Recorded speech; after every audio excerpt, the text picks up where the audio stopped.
Good day, everybody, and welcome to another recording of the Linking the Travel Industry podcast, where we discuss travel industry news you're talking about on LinkedIn. My name is Rian, and I'm one of your hosts today. I'm a co-founder at Agentivity, where we do some very clever things with the booking data flowing through a TMC.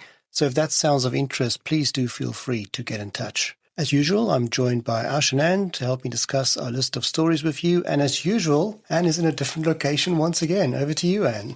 Thanks, Rian. Welcome, everybody. I'm Anne. I'm an independent consultant and happy to help you with anything related to distribution, NDC, one order, what have you. And yes, I'm in Lisbon right now for the World Aviation Festival. Over to you, Ash. Thanks, Anne. Hi, everyone. My name is Ash, and I'm the host of a weekly business travel podcast called What's Up in Business Travel, where we give you only the important updates in under 15 minutes. Additionally, I'm the Vice President of Client Success at Traxo, and this is Linking the Travel Industry.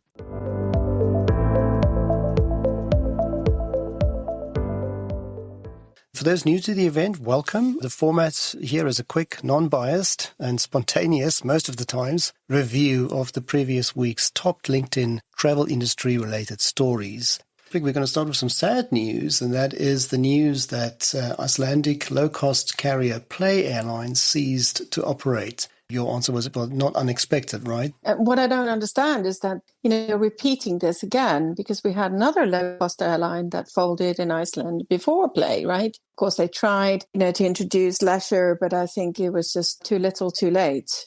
This is what happens when you have bad branding. It doesn't work. I was going to say it doesn't fly, but I'll just say it doesn't work. For me, expected, totally not surprising at all. They did say that check other airlines for rescue fares.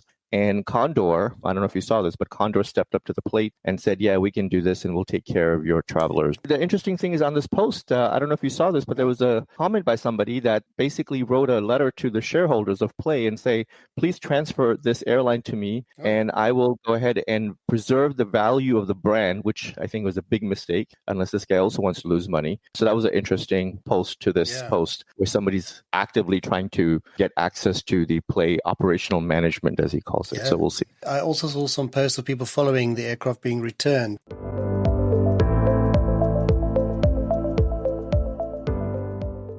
A related story, I think, but I will go to Anne for this one because I do think in the headlines here, the media played a bit of a bad one because the headline was going on about the Swedish carrier Braathens. They are filing for bankruptcy for only a division of their business. And when you read into the story a bit more, this was in the plans. They've always said they wanted to let go of that international operation of the business with the Airbuses and focus on their regional ATR operation. But as it turns out, they were forced to accelerate those plans. And one of the moves they could execute there was to file for bankruptcy for that division. So that, to me, makes the headline a bit difficult to not see as potentially clickbait. But anyway, this was part of the plan, right, Anne? That was my understanding. Because there are, like you say, different divisions.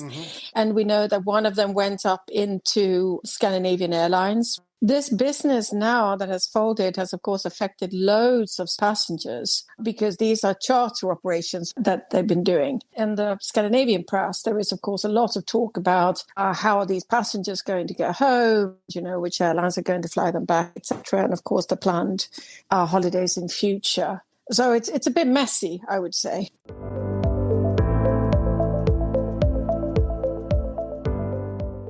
Another story that's a little bit messy is the one relating to Amsterdam Schiphol airports, who increased their fees for airlines by around 40% last year, and they had further increases planned for next year. Despite the headline in the story that I read saying they are set to scrap their increase in charges, they are actually just reconsidering it at the moment. They haven't actually announced that they will. They just said they are reconsidering it. And those additional increases were a further 5% or so. If they are going ahead with that, effectively they will be backtracking on those potential increases. So I don't know if that's how you read it as well, Ash. This is such a bunch of baloney. Talk about just doing everything that you possibly could do wrong in order to achieve some sort of goal. They should do a business class on what not to do and just feature this as one of their chapters. They're talking about reducing the number of annual flights. If you really care about all of these things, try to do better than just 5%. And I bet you it's not even going to be 5%. It's probably going to be like 0.001%. Yeah, they can kick the can down the curb, but it doesn't change anything. And it just makes them look like a bunch of idiots. Stay with us. We'll be right back. Imagine booking a flight, reserving a hotel, and filing your expense report, all during your favorite coffee break at your desk. That's what Italite makes possible, a modern, all-in-one platform for business travel and expenses. Why choose Italite? Because we combine smart technology with effortless workflows, helping companies save money while making travel simpler and faster for employees. Italite, the smarter way to travel for work. Discover more at italite.com.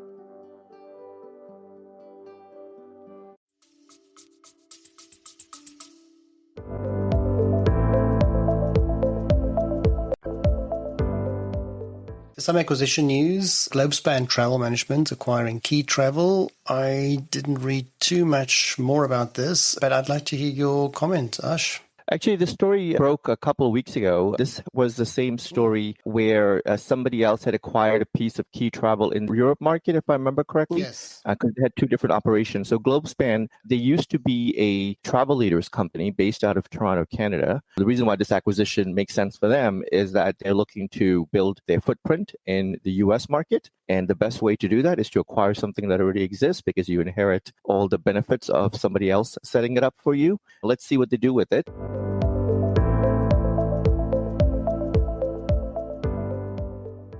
I want to turn to the audience and say thank you so much for giving us your time on a Monday. We really appreciate that. We've got a good room of people there. And do comment and let us know where you are listening from, and we'll bring that comment on screen. We're not done. We've got a few more stories. I just wanted to say thank you for giving us your time on a Monday. Before we go on, a story not on my list, a bit of a surprise for both Ash and Anne. I just want to say congratulations to Schiphol Travel International for celebrating 25 years in the business. Great agency. Don and his team is doing a fantastic job there. So I just wanted to say congratulations on your 25th birthday, Schiphol Travel International. Another, exciting TMC to talk about is Great Dawes. They've announced that they've expanded into New Zealand, and unlike the usual move, which is to acquire and expand on that, they've actually established a presence in New Zealand from scratch. So interesting move. I guess it requires that. I'm sure it's a fairly small office for now, but it's a great move, and it keeps expanding their footprint, right, Ash?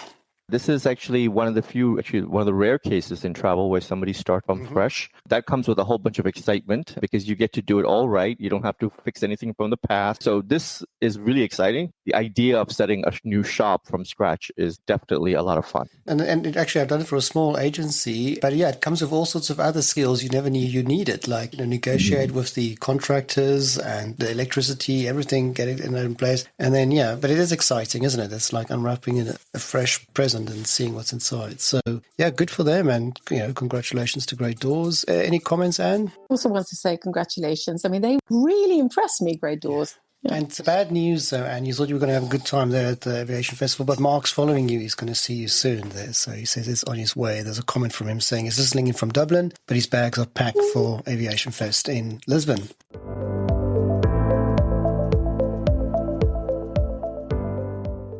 And then another story that I picked up on, this is close to Ash's heart. This is just more, a further update on their policy by Emirates. They're taking a firmer stand on portable power banks, now not allowing the use of them at all. You can't put them in the overhead cabin bins. They must be visible to crew. And I'm going to predict, Ash, you're going to say, why go that far and not just ban them outright, right? That's the natural progression of this. There's another airline that made a comment over this past week, Rian, that banned the power banks as well. Fly Dubai has launched an official announcement. I traveled with them recently, quite a few times now, and they're very strict on this. They tell you at several phases in the process, even in the online check-in process, there's a warning to say, don't even pack it, just don't bring it. Yeah, it's interesting how they would go this far, but not quite over the edge. think that the airlines are going to take, a little bit of precaution on their side. What I'm disappointed about, Rian and Anne, is that in North America, Southwest remains the only airline to have a policy on this. It doesn't take much effort to have a policy. It's more effort to actually apply that policy in real time. Having a policy definitely gets the attention that this topic deserves, which is only based on safety reasons. So I think every airline around the world should have a policy on this. Now, whether or not they decide to do anything about it, it actually gets the conversation going, is my point, right? I keep a list of which airlines have what policies on the businesstravel360.com website.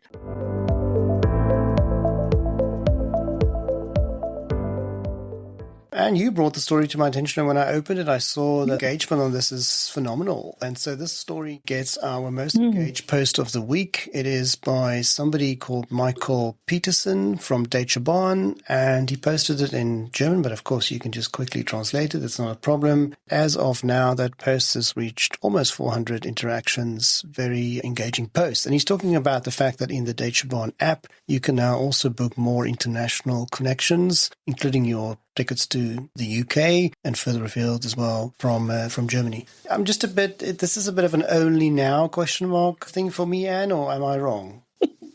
No, you're not wrong. Okay. But what I do think is good in Ray is that they seem to understand this stuff, right. Hopefully they can just interact a bit better. But there's a lot of politics, I do. And I do think it's going to take more than just standards to get Ash on a train, right? So... Remember we had this conversation about a month ago? I am done with rail. And if you want to take a train, then take a train. We don't have to make a big deal about it.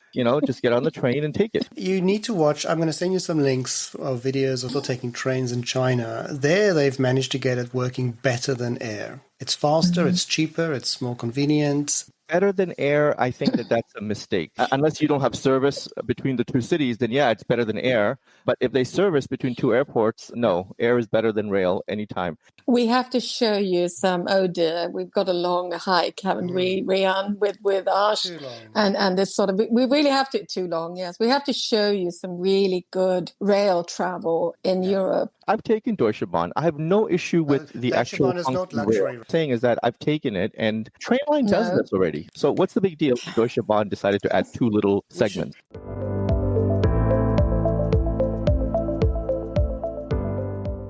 Okay, guys, so on my list, those were the stories. I don't know whether you have any extras, Ash? I have a few. The government is shut down here in the US. So while all of this goes on, I just wanted to set the tone on this, that the TSA and the operations, what's called core function of the aviation industry, is still working and has to work. The TSA will still show up. The airports are still open. Travel will still go on.